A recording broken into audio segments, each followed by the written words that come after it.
Hi, I wanted to do a very, very bright and cheerful painting. It's kind of folksy, makes me think a little bit about canal paintings, that sort of traditional canal style painting, which I love.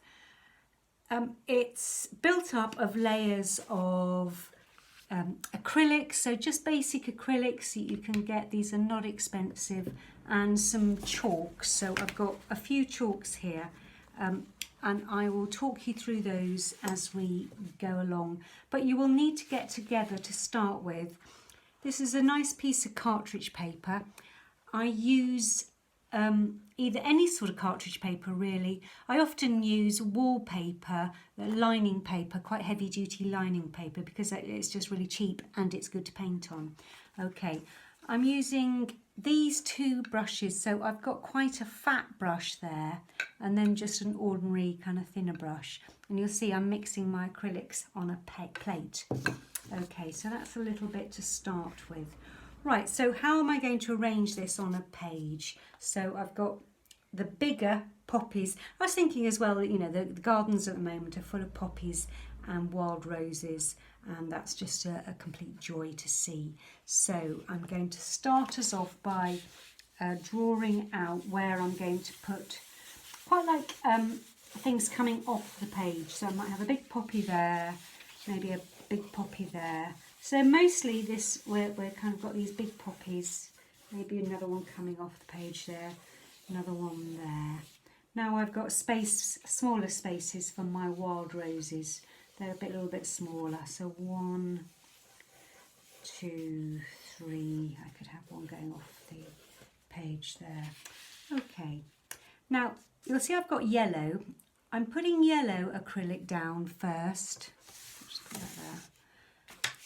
Underneath the red painting of the poppies. So I'm using my fat brush. I've squirted out a load of the acrylic, and I quite often then a little bit of water with that, just to make it a little bit more fluid. Okay, and then with just some very quick, easy brush strokes round, I do like that. So just filling in the space. The reason I've got yellow to go underneath the red is because it's going to make the red more orangey and vibrant. You know, when you look at poppies, and you kind of can't quite believe how absolutely gorgeous the red is. And there's quite a lot of warmth in that red. So this yellow is going to kind of shine out from underneath the red paint. Okay, so I'm also going to put a little tiny bit of yellow. Let's just put that brush back in my water. In my wild roses, the centres might be a little bit yellow there. Okay, so like that. Now I'm going to add some white paint around again, just making it, actually I've still got some yellow on that brush, so I need to wash that brush out a bit better. Okay, I'm going to put a little bit of white around here, just to, even though the paper's white, I just want to get it really solidly white, so that it all has, I don't really want the quality of paper on this, I want it all to have the surface of a kind of solid paint.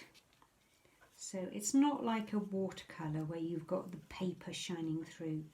This one is very much more about the quality of paint shining through. Okay. So that is my first layer. That now needs to dry before you start to put the next layer on. Luckily I've got one that I did earlier. Okay, so here's one I did earlier that is now dry. So with my brush now, I'm going to put the red on. Remember, I need to just water that red a little bit, just to get it kind of fluid, a bit more user-friendly, I think, if it's flowing. Okay, so I'm going to go around. Look at that, look how gorgeous that is. Leave a little bit of yellow in the middle, probably a bit more than that actually. So that's my beautiful red. Another lot in there. This is such a pleasure to do. Okay, a little bit of yellow in there. And the next one. Okay.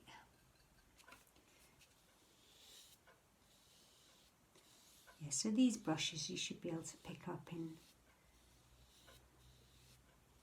any kind of newsagenty, you know, Boots, or not Boots, Smiths, or the Range. I'm not sure what's open now, but it's not a difficult thing to get. And I don't get fancy ones, they're just synthetic bristles. Okay, so that's the Poppies done. I'm just going to show you what I'm going to do now with the roses. So just with quite a wet brush, I'm going to get a bit of red on there. Now I'm going to I want that little tiny, you know, that hint of pink you get around the edge of a wild rose that is just so pretty. I'm going to put a tiny, tiny little line, thin line of red around each of these circles that form the roses. Okay, and then with my finger I'm just going to brush it in so you get that sort of soft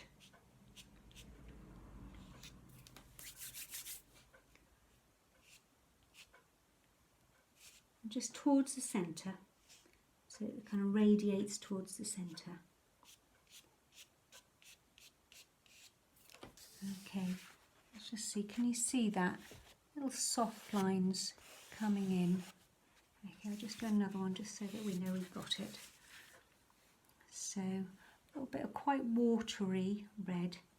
You don't want very much, just the tiniest little trail around there. Okay. A bit more on here. Then, with my finger, just gently. See, it's quite watery, you don't want it really dark because you get too strong a shade, and really we want this delicate because those little wild roses are completely delicate. Okay, so that is part 1, and I will see you in part 2. Okay, if you're watching this on YouTube, could you please subscribe and like? That's very lovely of you. Thank you very much.